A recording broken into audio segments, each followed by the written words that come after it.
A'udzubillahi minasyaitonirrajim. Bismillahirrahmanirrahim. Wan nazi'ati gharqa wan nasyitati nashta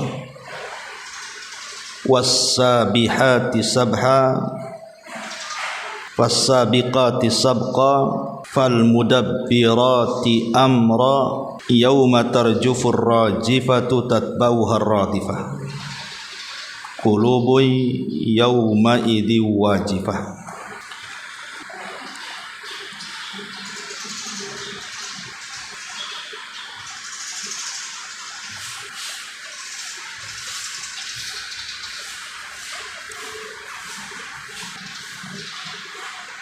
Baik.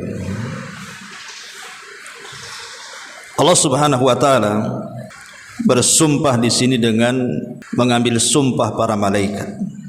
Allah mengatakan di sini wan nazi'ati gharqa, demi malaikat yang mencabut nyawa, gharqa dengan sangat kerasnya. Wan nasyitati nashta, demi malaikat yang mencabut nyawa dengan lemah lembutnya. Was-sabihati sabha, demi malaikat yang turun dari langit dengan sangat cepat. Fas-sabiqati sabqa, demi malaikat yang mendahului dengan sangat kencang. Fal-mudabbirati amra, dan demi malaikat yang mengatur urusan dunia. Kaidah Al-Quran sering saya ulang-ulang bahwa tidaklah Allah Subhanahu wa taala bersumpah dengan makhluknya kecuali karena makhluk itu memiliki keistimewaan, dan tentu malaikat memiliki keistimewaan di hadapan Allah Subhanahu wa taala. Karena satu-satunya makhluk yang hanya beribadah kepada Allah Subhanahu wa taala dan tidak pernah bermaksiat hanyalah malaikat. Makanya Allah Subhanahu wa taala mengatakan wa yaf'aluna ma yu'mar. Mereka melakukan apapun yang diperintahkan Allah Subhanahu wa taala. Lah di antara malaikat-malaikat itu ada yang diberikan tugas oleh Allah Subhanahu wa taala dengan berbagai macam tugas. Salah satunya adalah disebutkan dalam surah An-Nazi'at.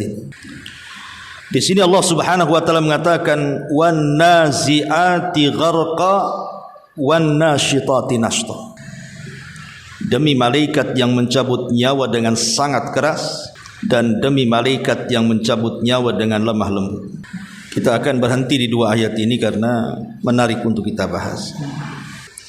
Ma'asyiral muslimat yang dimuliakan Allah Subhanahu wa taala, di antara sekian banyak malaikat yang tidak ada yang tahu jumlahnya kecuali Allah. Wa may ya'lamu junuda rabbika illahu wa ma huwa illa dzikra lil bashar. Tidak ada yang tahu jumlah malaikat kecuali Allah saja yang tahu, karena Dia yang menciptakan. Lah di antara sekian banyak malaikat itu ada yang ditugaskan untuk mencabut nyawa, yang disebut dengan malakul maut.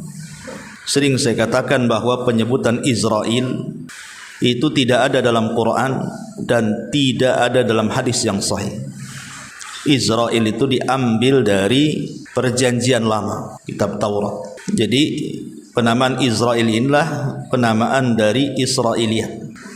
Kita hanya berpegang dengan Quran dan Sunnah, kita katakan malakul maut. Dan setiap kita ini tidak mungkin lari dari malaikat maut. Makanya Allah Subhanahu wa taala mengatakan aina ma takunu yudrikumul mautu walau kuntum fi burujim musayyada. Dimanapun kalian berada, pasti malaikat maut itu akan membawa kematian kepada kalian. Walaupun kata Allah, kalian berada di balik dinding yang sangat kokoh sekalipun. Artinya tidak ada satupun jiwa yang selamat dari kematian malaikat maut, hatta binatang sekalipun. Karena Imam Malik rahimahullahu taala pernah ditanya, apakah binatang juga dicabut nyawanya oleh malaikat maut? Maka Imam Malik mengatakan, apakah binatang punya ruh? Maka dia mengatakan, ya, kalau begitu dia pun dicabut dengan malaikat maut. Jadi semua yang mati itu dicabut nyawanya oleh malaikat maut. Tidak binatang, tidak manusia, tidak jin, tidak malaikat itu sendiri adalah yang mencabut malaikat maut. Tetapi dalam ayat ini dikhususkan bicara soal manusia. Manusia yang sedang dicabut malaikat maut nyawanya.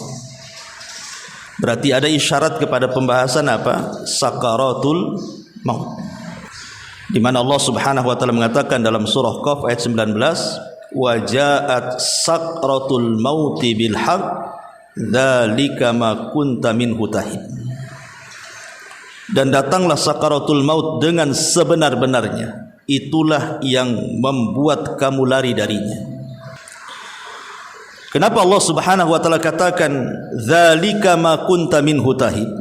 Itulah yang membuat lari dari sakaratul maut. Karena sakaratul maut ini sesuatu yang sangat menyakitkan.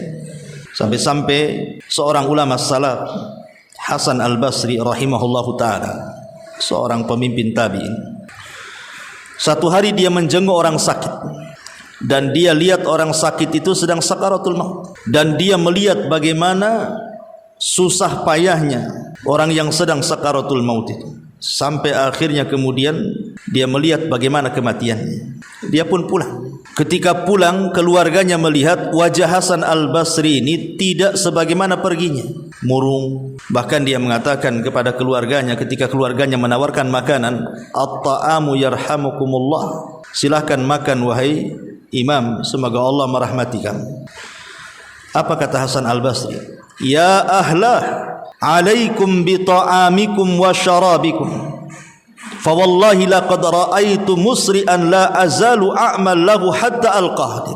Wahai keluargaku, kalian saja yang makan, kalian saja yang minum. Demi Allah, aku melihat sesuatu yang sangat menakutkan. Dan mulai hari ini aku akan terus beramal saleh sampai aku berjumpa dengan Allah Subhanahu wa taala. Lihat bagaimana seorang imam sekali berHasan Al-Basri saja mengambil pelajaran dari kematian orang lain. Dan harusnya kita juga gitu. Makanya Imam Syafi'i rahimahullahu ta'ala satu hari membawa tongkat, padahal dia sehat. Biasanya orang bawa tongkat itu tidak sehat. Sehingga dikatakan kepada Imam Syafi'i, "Ya Imam, engkau ini sehat, kenapa kau bawa tongkat?" Maka Imam Syafi'i mengatakan, "Tongkat ini mengingatkan aku tentang kematian, bahwa aku ini akan meninggal. Aku akan safar menuju Allah Subhanahu wa ta'ala." Ma'asyiral muslimat yang dimuliakan Allah Subhanahu wa ta'ala. Lalu apa sakaratul maut itu? Ketika malaikat maut datang kepada kita, kemudian mencabut nyawa kita. Kalau dia seorang kafir, Allah katakan an-nazi'ati gharqa. Maka malaikat maut itu akan mencabut dengan sangat keras. Tapi kalau dia ruhnya seorang mukmin, wan nasyitati nashta, maka dia akan mencabut dengan lemah lembut. Tapi selemah lembutnya malaikat mencabut nyawa kepada seorang mukmin sekalipun, hatta para nabi sekalipun, maka tetap saja ada namanya sakaratul maut. Ada ulama yang membedakan antara sakaratul maut dengan ghamaratul maut. Kalau sakaratul maut itu bagi orang-orang yang beriman. Tapi kalau ghamaratul maut itu bagi orang-orang kafir. Makanya Allah Subhanahu wa taala mengatakan, "Walau tara idz zalimuna fi ghamaratil mauti." Tidakkah kau lihat ketika orang-orang zalim itu berada dalam ghamarat. Ghamarat itu siksaan yang luar biasa saat kematian.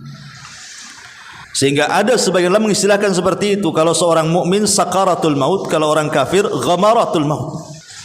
Karena beda manfaatnya.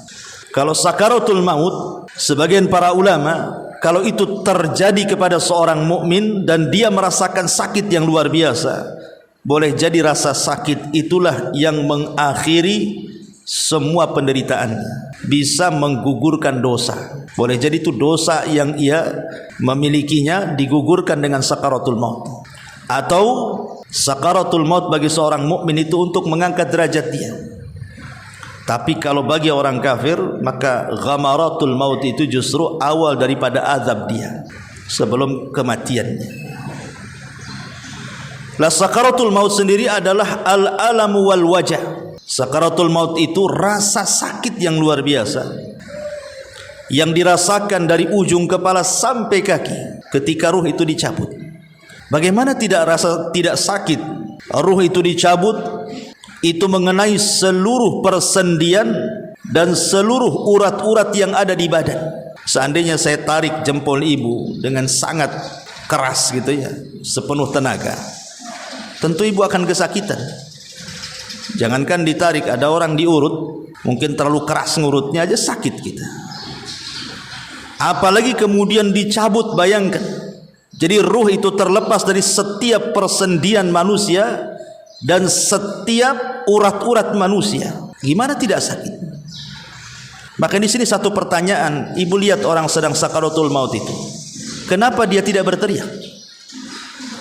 Kenapa dia tidak berteriak-teriak meminta tolong umpamanya? Berteriak meminta tolong kepada keluarganya, berteriak meminta tolong kepada orang yang dicintainya, berteriak kepada orang-orang yang mungkin kerabat-kerabatnya, teman-temannya. Kenapa orang sedang sakaratul maut itu terdiam? Hanya ruhnya saja, hanya nafasnya saja yang bergerak. Kenapa ini pertanyaan? Bukankah di saat itu dia memerlukan pertolongan? Bukankah di saat itu dia memang berhajat sekali kepada pertolongan orang-orang di sekitarnya? Tapi kenapa dia tidak berteriak? Coba. Karena ketika ruh itu dicabut, maka ruh itu akan mempengaruhi setiap akal kita, sehingga orang sudah tidak bisa berpikir. Makanya sakarat itu diambil dari kata sakran, mabok. Orang mabok kan tidak berakal. Jadi kalau seandainya ruh itu dicabut, datanglah sakaratul maut, itu mempengaruhi kepada akal dia. Dia sudah tidak bisa berpikir lagi. Mempengaruhi kepada matanya sehingga sudah tidak bisa melihat lagi. Mempengaruhi kepada lisannya sehingga sudah tidak bisa bicara lagi. Mempengaruhi kepada badannya sehingga dia lemas, lunglai, sudah tidak ada tenaga lagi. Dan mempengaruhi kepada warna kulit sehingga berubah dan menguning. Lalu apa yang bisa dikatakan orang sedang sakaratul maut itu? Dia sudah seperti itu kondisinya. Makanya tidak ada orang sakaratul menjerit-jerit, karena tinggal kematiannya saja. Bagaimana dia akan meminta pertolongan? Dia mikirin diri sendiri saja sudah bingung tuh, sudah stres gitu ya, sehingga tidak bisa bicara orang seperti itu. Makanya lihat, jarang kita menyaksikan orang yang ketika ditalkin membaca kalimat la ilaha illallah kan. Padahal itu kalimat yang paling mudah diucap, kecuali orang-orang yang memang ditakdirkan dia husnul khatimah. Sulit ya, kita bisikkan di telinga apapun tidak bergerak lisan itu, kecuali sekali lagi orang-orang yang memang ditakdirkan dia husnul khatimah. Mungkin bisa itu pun dengan cara pelan, tidak bisa kita paksakan yang mengucapkan kalimat itu, karena memang kondisinya tidak bisa dibayangkan. Makanya diriwayatkan dari Nabi Allah Ibrahim alaihi salatu wassalam, ketika dia meninggal dunia, maka Allah subhanahu wa ta'ala mengatakan kepada Nabi Ibrahim ini, kaifa wajadtal mauta? Ya Ibrahim, apa yang kau rasakan saat kematian? Maka Nabi Ibrahim alaihi salatu wassalam mengatakan, kassafut ju'ila fis sufi ratibin thumma judiba faqala lahu rabbul izzati ama inna qad hawwana alaika ya Ibrahim. Maka Ibrahim mensifatkan bagaimana rasa sakitnya kematian itu. Dia mengatakan apa? Seperti safut. Safut itu pisau yang bengkok, macam cerulit. Ju'ila fi sufi ratabin, fi sufi ratbin, dijadikan kepada bulu-bulu kambing wol, dimasukkan ke dalam bulu-bulu kambing wol itu. Kemudian disiramlah bulu itu. Tentu bulu-bulu itu akan melengket di pisau itu. Thumma judiba, kemudian ditarik dengan keras, tentu akan merontokkan bulu-bulu yang terkena pisau itu. Itulah rasa sakit kematian. Tapi Allah katakan kepada Ibrahim, ama inna qad hawwanna alaikal maut ya Ibrahim. Tetapi wahai Ibrahim, aku sudah meringankan bagimu kematian itu. Bahkan diriwayatkan juga dari Nabi Musa alaihi salam, ketika ruhnya tercabut menghadap Allah subhanahu wa ta'ala, dia pun ditanya, ya Musa, kaifa wajadtal mauta? Wahai Musa, bagaimana engkau merasakan kematian? Maka Musa mengatakan, wajadtu nafsi kasyatin hayyatin biyadil qassab tuslahu. Aku dapati diriku saat kematian itu seperti kambing yang masih hidup, kemudian datang tukang jagal, kemudian dikuliti. Coba kambing yang masih dikuliti, apa tidak menjerit-jerit kambing itu? Seperti itu kata Nabi Musa alaihi salatu wassalam. Bahkan dalam riwayat dia mengatakan, wajadtu nafsi kal usfur al hayy hina yuqla fil miqlah la yamutu fayastari wa la yanju fayatir. Aku dapati kematian itu seperti burung yang masih hidup, yang dicemplungkan ke dalam air yang sangat mendidih. Dia tidak bisa istirahat dengan kematian dan tidak bisa selamat dengan terbang, katanya. Saking merasakan sakit yang luar biasa. Ini kinayah bagaimana sakaratul maut itu sesuatu yang menyakitkan pada setiap manusia. Sehingga diriwayatkan dari Amirul Mukminin Umar bin Khattab radhiyallahu anhu, atau dari Shaddad ibn Aus radhiyallahu anhu. Beliau mengatakan apa? Al-mautu afda'u haulin fid dunya wal akhirah 'alal mu'min. Wa huwa ashad min qardin bil maqaridi wa ghalyin fil quduri. Walau annal mayyita nushira ay bu'itha minal qabri min qabrihi fa akhbara ahlud dunya bi alamil mauti man tafa'u bi aishin wa la taladzadu bin naumin. Kata Shaddad ibn Aus radhiyallahu anhu mengatakan, kematian itu sesuatu yang menakutkan baik di dunia ataupun di akhirat bagi seorang mukmin, karena lebih sakit dibandingkan seseorang dikelupaskan kulitnya atau seperti orang yang kemudian direbus dalam air yang mendidih. Kalau seandainya orang mati itu dibangkitkan kembali dari kuburnya, hidup lagi ke dunia, tentu mereka akan menghabarkan penduduk dunia ini bagaimana rasanya kematian. Dan ketika penduduk dunia ini mendengar bagaimana seorang mayit yang dihidupkan kembali kemudian menceritakan kematiannya, man tafa'u bi aishin, tentu mereka tidak akan ada gunanya hidup, wala taladzadu bin naumin, bahkan mereka tidak akan tenang tidur, katanya. Lihat bagaimana ini gambar ulama salaf, kan gitu. Jadi kalau seandainya orang yang dikubur itu dihidupkan kemudian menceritakan bagaimana rasa kematian itu, tentu kita tidak akan tenang hidup, tidur pun tidak akan pulas.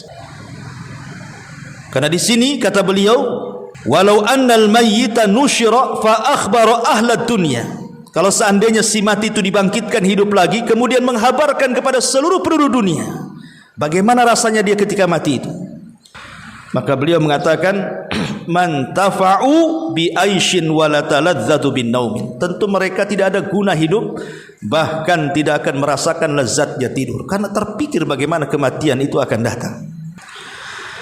Ma'asyiral muslimat yang dimuliakan Allah Subhanahu wa taala, dari sini maka seorang mukmin harus mengambil ibrah dari kematian orang lain, karena sakaratul maut itu bukan perkara yang sangat ringan tapi yang sangat berat.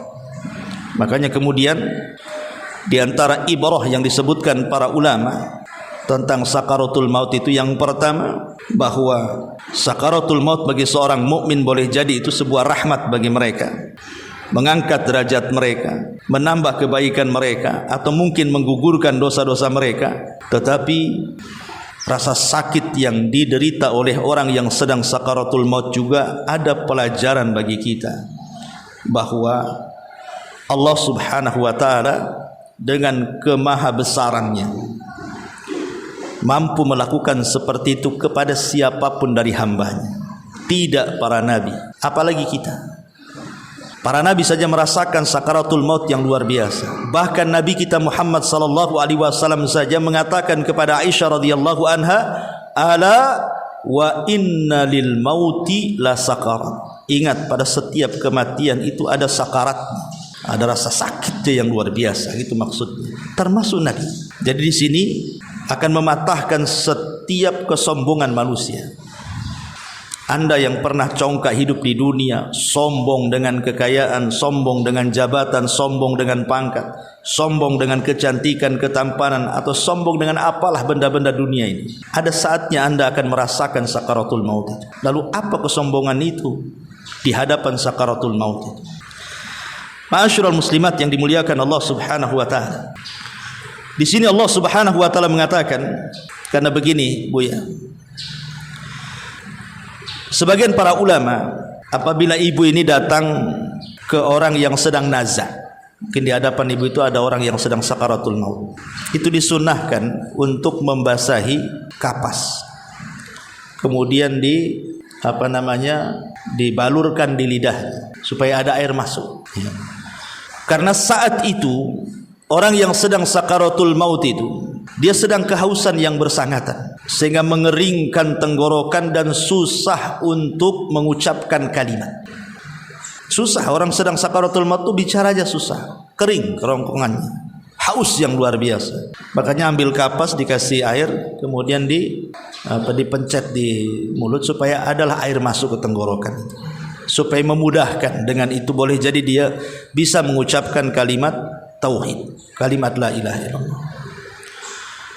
Walaupun ada juga yang berpendapat gitu ya, sebagian para ulama, jadi kenapa kemudian kita disunahkan untuk memberikan minum kepada orang yang sedang sakaratul maut saat detik-detik sakarat itu? Ada juga nih yang mengatakan karena ketika itu syaitan datang. Ya'ti syaitan bima'in zalalin. Jadi syaitan datang kepada orang yang sedang nazah ini dengan air yang sangat putih bersih seperti telur. Kemudian syaitan akan mengatakan, "Qul la ilaha ghairi la uskiyaka." Qul la ilaha ghairi hatta uskiyaka. Kata setan, dia mengatakan, katakan tidak ada Tuhan selain aku, kata setan, maka aku akan beri minum kepadamu. Dari sini kita tahu bahwa setan itu lebih dekat dengan kematian. Orang yang sedang mati itu setan lebih dekat.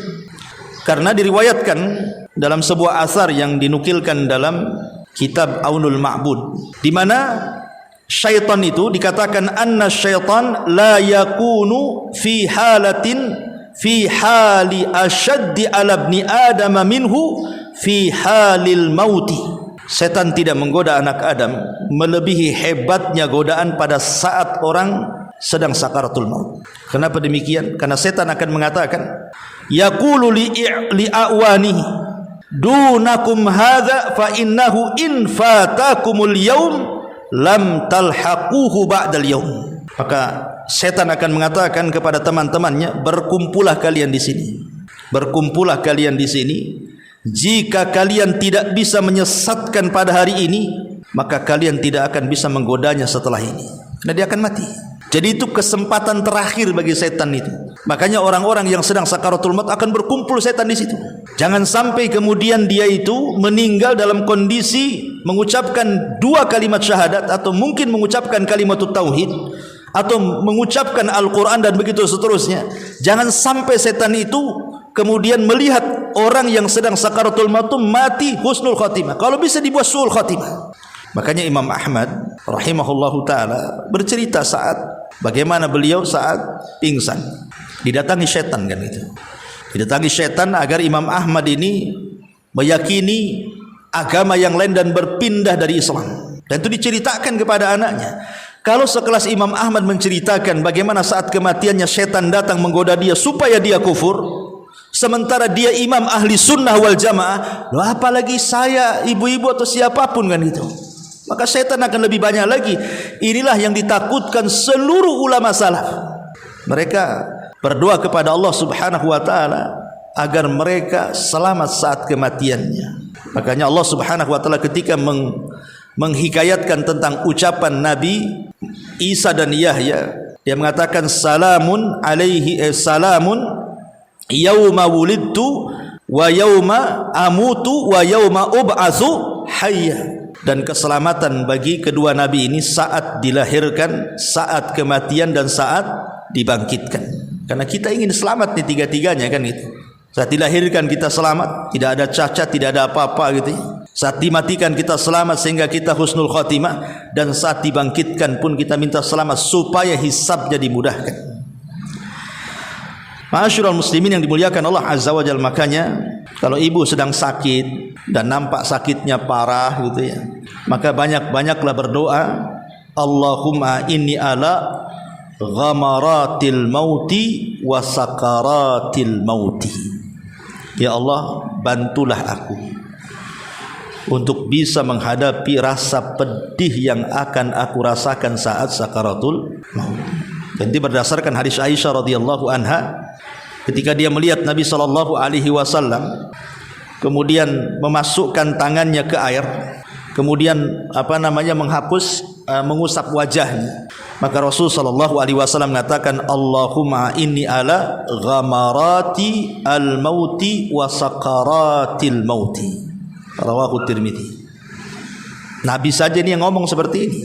Kalau Nabi saja berdoa kepada Allah agar Allah membantu dia menghadapi rasa sakitnya saat kematian, maka tentu kita sebagai umatnya juga harus lebih meminta doa lagi seperti itu, ya. Ataupun meminta kepada Allah Subhanahu wa taala ampunan akan dosa-dosa kita. Jadi kalau ibu lagi sakit parah, maka bacalah Allahumma gfirli warhamni. Ya Allah, ampuni dosa-dosaku dan berilah kasih sayangmu kepadaku. Karena ketika Allah Subhanahu wa taala menceritakan anak muda yang dikisahkan dalam surah Yasin itu, Habibun Najjar namanya. Ketika Allah mengutus kepada satu desa itu 3 nabi sekaligus, tapi kemudian desa itu tidak bersyukur. Diutus 3 nabi tidak bersyukur, tidak ada satupun yang beriman.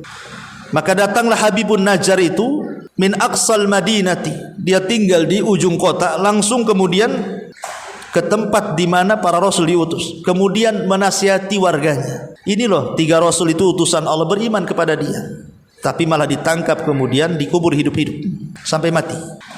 Maka dikisahkan dalam Al-Quran itu, qila dkhulil jannah qala ya laita qaumi ya'lamun bima ghafara li rabbi wa ja'alani minal mukramin. Maka anak muda setelah mati ini Allah katakan, masuklah kau ke dalam sorga. Kemudian dia bicara dan mengatakan, duhai kiranya kaumku tahu setelah kematianku bagaimana posisiku di hadapan Allah. Allah sudah mengampuni dosa-dosaku dan menjadikan aku termasuk orang-orang yang dimuliakan. Jadi kita meminta kepada Allah dengan terus berdoa, Allahumma gfirli warhamni, dan kita katakan Allahumma inni ala ghamaratil mauti wa sakaratil mauti. Ya Allah, ampuni aku, rahmati aku. Ya Allah, tolong bantu aku bisa menghadapi detik-detik rasa sakit yang akan dirasakan saat sakaratul maut. Ma'asyiral muslimat yang dimuliakan Allah Subhanahu wa taala. Di sini Allah Subhanahu wa taala mengatakan wan naziati gharqa, demi malaikat yang mencabut nyawa dengan sangat keras. Tentu wan naziati gharqa ini kematian, bicara soal kematian orang kafir. Dan ini sebagaimana hadis yang dikeluarkan Imam Ahmad dan juga Hakim dan disahihkan oleh Syekh Nasiruddin Al-Albani rahimahullah ta'ala dalam kitabnya Sahihul Jami', dari hadis Bara bin Azib radhiyallahu anhu yang sangat panjang, di mana Nabi SAW mengatakan, innal abdal kafir, sesungguhnya hamba yang kafir itu, idza kana finqita'in minad dunya wa iqbalin minal akhirah, kalau dia hendak terpisah dari dunia dan menghadap akhirat, nazala ilaihi minas sama malaikatun sudal wajh, nazala ilaihi minas samai malaikatu sudul wujuhi ma'akumul masuh fayajlisuna minhu maddal basar thumma yaji'u malakul mauti hatta yajlisa inda ra'sihi fayaqul ayyatuhan nafsul khabitha ukhruji ila sakhatim minallahi wa ghadabi. Maka malaikat akan turun dari langit dengan wajah yang menyeramkan, hitam wajahnya, dan mereka membawa kain kafan dari neraka. Kemudian mereka duduk di depan orang yang akan dicabut nyawanya itu sejauh mata memandang. Kemudian datanglah malaikat maut sehingga duduk di sisi kepalanya.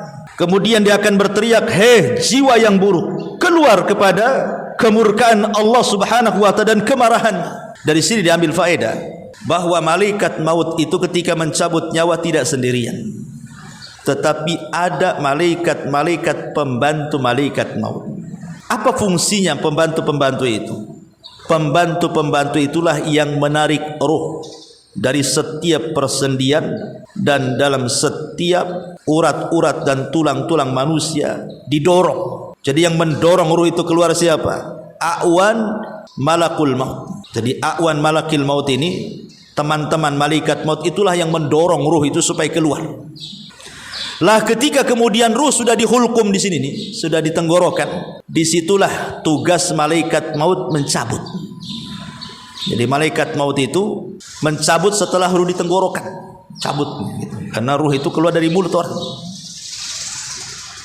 Lihat bagaimana di sini Allah katakan, Rasulullah SAW katakan, fatafarraqa fi jasadihi fayantazi'uha kama yantazi'us safud minas sufil mablul. Maka ruh itu akan tafarraq, berpencar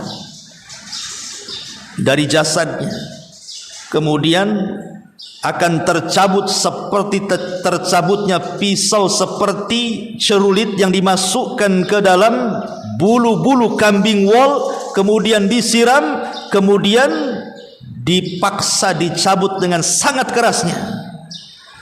Kemudian faida akhadah, ketika malaikat maut sudah mengambilnya, lam yada'uha fi yadihi, maka malaikat-malaikat pembantunya tidak membiarkan ruh itu berada di tangan malaikat maut, langsung diambil, kemudian diletakkan di kain kafan dari neraka. Setelah kemudian ruh itu diletakkan di kain kafan dari neraka, apa yang terjadi? Wa yakhruj minha ka'antanir rih, maka muncul bau yang tidak sedap. Dari kain kafan itu muncul bau yang sangat busuk sekali. Kemudian bau itu membumbung sampai ke langit. Tidak ada satupun malaikat yang ada di langit yang mencium bau itu, kecuali mereka melaknat dan mengatakan, ruhnya siapa, bau sekali. Maka malaikat pembawa ruh yang jahat itu mengatakan, ini ruhnya, hadza ar-ruhul khabith, ini ruh orang jelek, orang jahat, orang kafir, orang munafik, ya. Dan mengatakan, fulan ibnu fulan bi akbahi asma'ihi, disebutkan dengan nama yang paling buruk yang ia tidak sukai saat di dunia ia mendengarnya. Naudzubillah.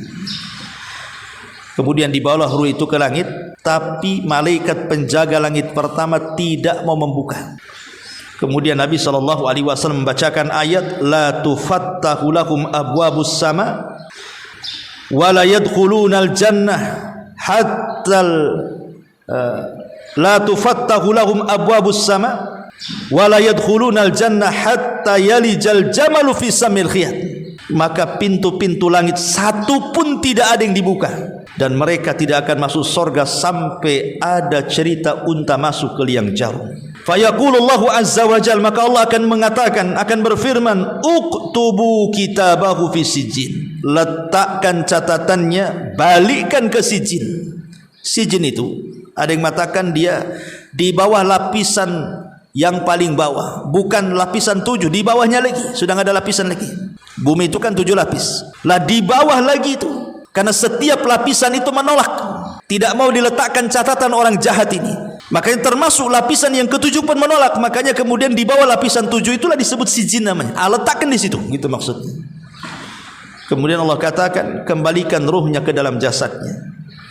Ketika Allah Subhanahu wa taala mengatakan kembalikan ruh ke dalam jasadnya, malaikat tidak menghantar ruh itu, tapi dilempar sampai kemudian dia menyatu dengan jasadnya, seolah-olah dia jatuh dari ketinggian yang luar biasa. Ibu bisa bayangkan jatuh dari atas masjid saja, gimana rasanya? Ini jatuh dari langit lagi.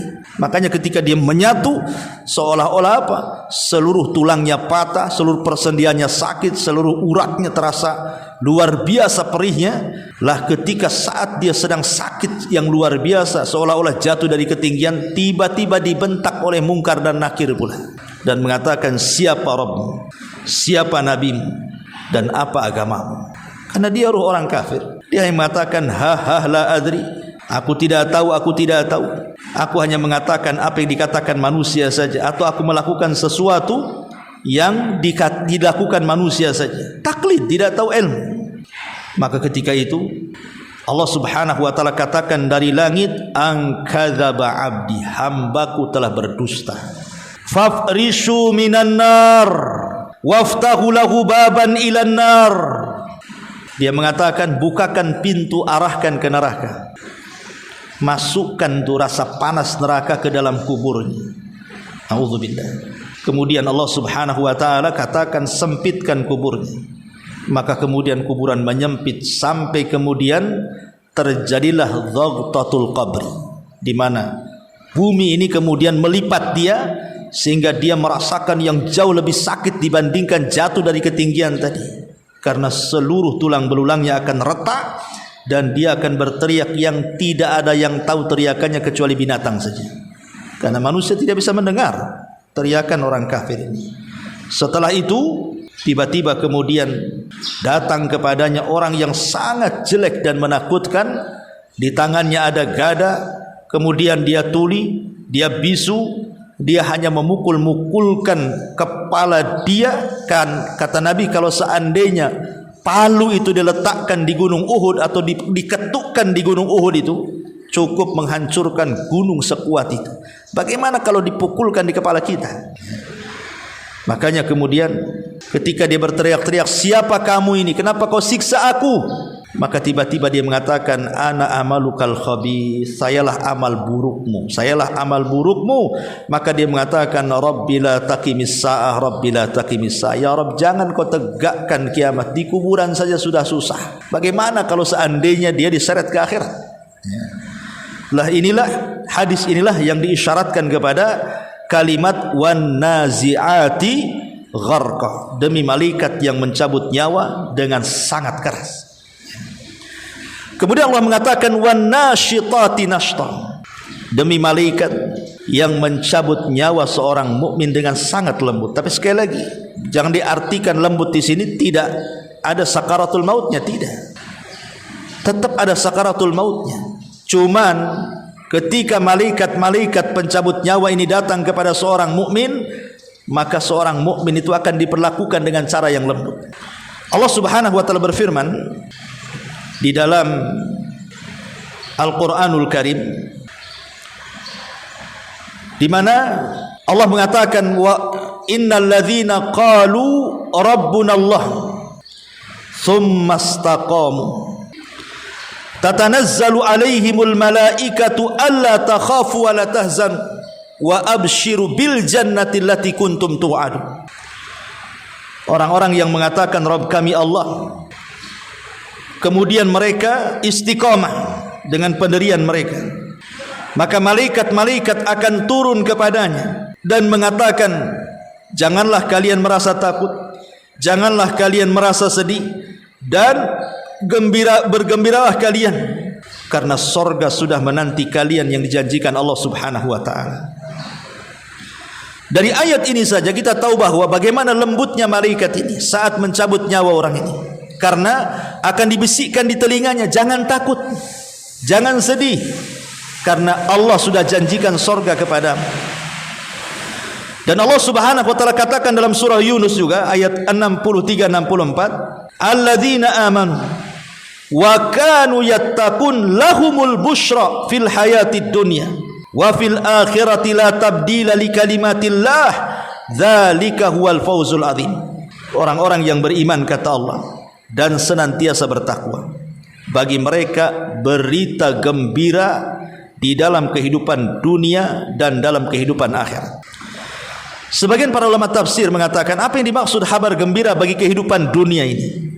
Kalau kehidupan akhirat sudah jelas, Allah sudah janjikan surga kepada mereka. Ada dua penafsiran. Yang pertama, maksudnya kabar gembira itu maksudnya adalah ru'yatul mu'min, mimpinya seorang mukmin. Allah Subhanahu wa taala terkadang memimpikan kepada seorang mukmin itu mimpi-mimpi indah, mimpi-mimpi isyarat tentang kebaikan dia. Dan juga ada yang mentafsirkan maksudnya kabar gembira di dunia adalah busyral malaikati lil mu'min inda ihtidharihi bil jannati wal maghfirati. Tapi juga ada yang menafsirkan maksudnya adalah kabar gembira malaikat bagi seorang mukmin saat detik-detik wafatnya, dengan disebut-sebut sorga di telinganya dan disebut-sebut ampunan di telinganya. Apa tidak senang ibu kan? Kita saja bu punya salah, saya punya salah, saya takut ketemu ibu kan itu. Tiba-tiba ibu yang datang kepada saya sudah ampuni, saya sudah maafkan. Apa enggak tenang saya ini? Padahal saya takut ketemu ibu. Tahu-tahu ibu yang datang ke saya dan mengatakan, Ustaz sudah saya maafkan. Apa enggak senang jadi? Yang tadinya takut jadi enggak takut jadinya. Apalagi kalau yang menghabarkan ini malaikat, dan saat detik-detik wafatnya di saat takut yang luar biasa, tiba-tiba kemudian ada kabar bahwa dosa-dosa yang kita lakukan di dunia diampuni Allah. Apa enggak tenang? Itulah kelembutan malaikat maut saat datang menghadap kita. Kalau kita orang beriman dan orang yang bertakwa. Dalam hadis Bara bin Azib radhiyallahu an juga dikatakan, annal mu'min idza hadarahul maut. Seorang mukmin itu kalau mendekati ajalnya, ja'ahul mautu bidul wujuh, maka datang malaikat kepadanya dengan wajah yang sangat putih bersih. Bidus thiyab, dengan pakaian yang sangat putih bersih, wajahnya bersih putih, pakaiannya bersih putih lagi. Faqalu, dan mengatakan, ukhruji ayyatuhar ruhut tayyibatu ila rauhin wa rauhanin wa rabb ghairi ghadban.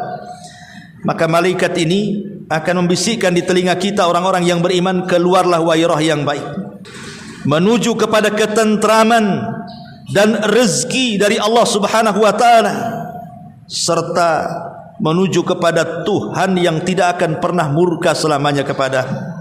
Subhanallah. Al-Quran mengatakan di dalam Al-Quran, ya ayyatuhan nafsul mutmainnah irji ila rabbiki radiyatan mardiyah. Dalam Quran, malaikat maut akan mengatakan, wahai ruh yang tenang, wahai ruh yang baik, keluarlah dengan tenang kepada keridhaan Allah Subhanahu wa taala. Kalau dalam hadis, keluarlah roh yang baik untuk menuju kepada ketentraman dan rizki dari Allah serta Tuhan yang tidak pernah murka selamanya kepadamu. Maka apa yang terjadi? Fatakhruju min famihi kama tasilul qatratu min famis siqa, kata Rasul. Maka ruh itu akan keluar dari mulutnya sebagaimana tetesan air keluar mengalir dari mulut wadah minuman. Artinya seperti tetesan terakhir yang keluar dari teko, yang sering saya istilahkan kalau ada teko gitu kan, isinya masih banyak, kemudian kita tuang, otomatis kan memancar dengan sangat keras karena masih banyak isinya. Tapi kalau tinggal satu tetes kemudian kita tuangkan, tentu dia akan berjalan pelan kan. Ketika sampai di ujung mulut teko itu, dia akan menetes dengan sangat pelan.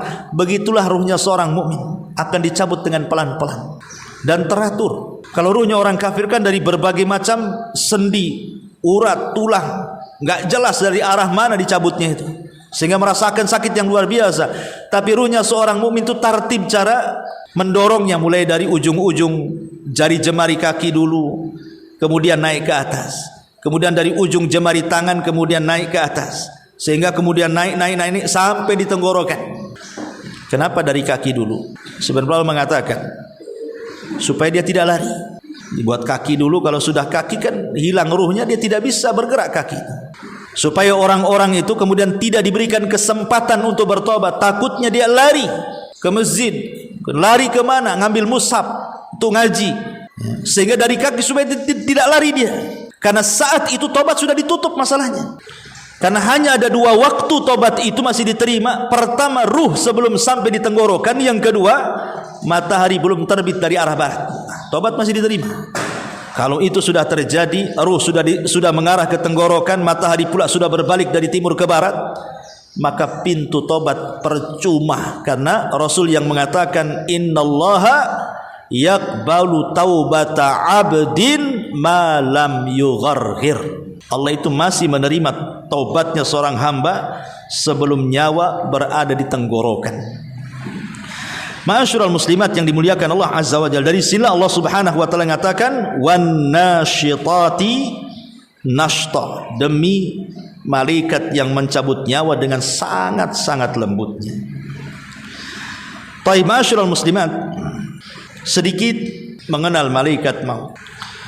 Malaikat maut adalah malaikat yang Allah tugaskan mencabut nyawa. Ada yang kemudian beralasan, kenapa malaikat ini pula yang ditugaskan? Kan banyak malaikat lain.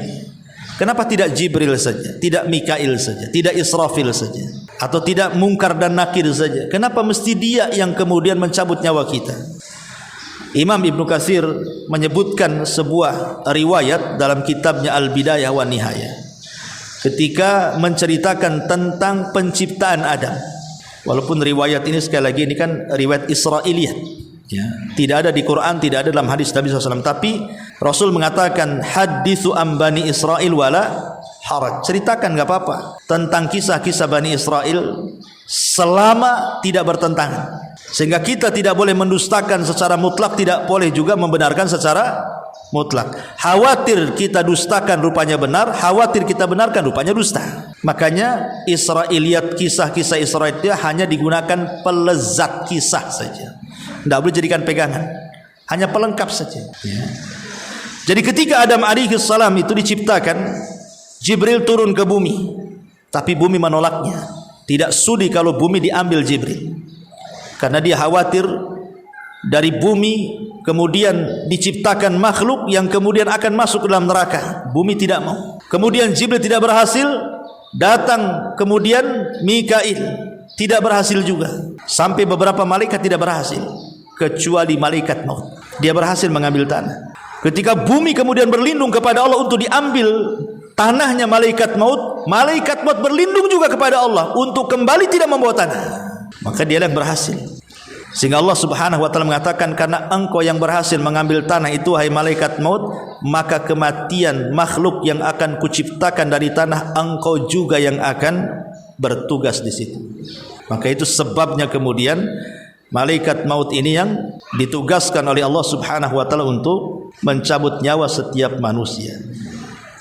Ma'asyiral muslimat yang dimuliakan Allah Subhanahu wa taala, di dalam Al-Qur'anul Karim banyak disebutkan bahasa malakul maut, dan ini sebagai pembahasan di awal tadi bahwa Quran tidak mengenal kalimat Israel, karena Allah mengatakan di beberapa ayat dalam Quran, contoh surah As-Sajdah ayat 11, Allah mengatakan Qul yatawaffakum malakul mautil ladzi wukkila bikum. Katakanlah malaikat-malaikat maut yang diserahi untuk mencabut nyawamu. Dari sini mengatakan malakul mauti, malaikat maut. Kemudian juga disebutkan di dalam surah Al-An'am 93, walau tara idz zalimuna fi ghamaratil maut wal malaikatu. Alangkah dahsyatnya sekiranya kamu melihat di waktu orang-orang zalim berada dalam tekanan sakaratul maut, dan malaikat-malaikat itu membentangkan tangannya kemudian mengatakan, keluarlah wahai jiwa yang buruk, wahai orang kafir. Kemudian juga disebutkan di dalam surah An-Nahl ayat 28 sampai 32, kemudian Al-Anfal ayat 50 dan begitu seterusnya, ya. Jadi Allah tidak menyebut kalimat Israel, yang Allah sebutkan malakul maut. Maka kita hanya berpegang kepada Al-Qur'anul Karim bahwa malaikat pencabut nyawa itu namanya malakul maut, dan dia adalah satu di antara 4 pemimpin para malaikat. Pemimpin pertama Jibril, kemudian Mikail, kemudian Israfil, kemudian malakul maut. Itulah pemimpin-pemimpin malaikat. Tapi sekali lagi diistilahkan malakul maut tidak sendirian, tapi ada awan, ada pembantu-pembantunya. Lain dengan Jibril kan 1 orang, Mikail 1 orang, Israfil 1 orang. Tapi malaikat maut ini dia malaikat yang di sana banyak pembantu-pembantunya. Karena kematian dalam sehari saja bukan 1 orang kan, bisa saja di Batam aja dalam 1 hari bisa 3 atau 4 orang per harinya, sehingga membutuhkan malaikat maut yang sangat banyak untuk mencabut nyawa manusia.